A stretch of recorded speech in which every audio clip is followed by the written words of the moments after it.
Ici à Paris, l'éclairage de nuit qui d'habitude fait scintiller la tour Eiffel a été désactivé en hommage à Samuel Paty, l'enseignant auquel un hommage national a été rendu mercredi.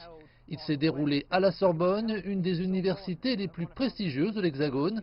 C'est ce symbole de l'apprentissage et du savoir qui a été choisi par le gouvernement et la famille du défunt pour cet hommage. Cela souligne l'importance qu'avait cet enseignant et l'importance de l'enseignement en tant qu'institution.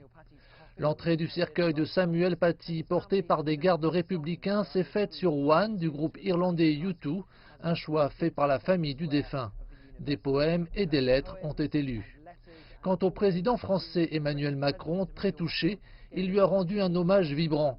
Le dirigeant a précisé que vendredi, jour de l'attaque, Samuel Paty était devenu le nouveau visage de la République française et de la détermination inébranlable de l'amour et de l'enseignement. Emmanuel Macron a précisé que la France continuera d'enseigner l'art, la littérature, les sciences, la musique, les débats et l'humour. Il a affirmé qu'en France, les lumières ne s'éteignent jamais sur la liberté.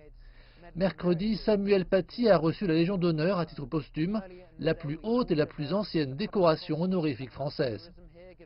Plus tôt, le parquet antiterroriste annonçait que 7 personnes, dont 2 mineurs, allaient être présentées à un juge.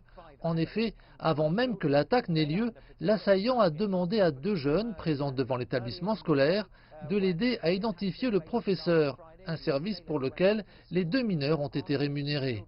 Plus tard, l'assassin est retourné devant le collège où il a tué Samuel Paty face à l'établissement où l'enseignant avait donné un cours sur la liberté d'expression au cours duquel il avait présenté des caricatures du prophète Mahomet. Un père d'élève fait également l'objet d'une enquête. Il est soupçonné d'avoir communiqué avec l'assaillant quelques jours avant l'attentat. Les enquêteurs cherchent maintenant à savoir si l'homme s'est rendu complice d'un crime en lien avec une organisation terroriste.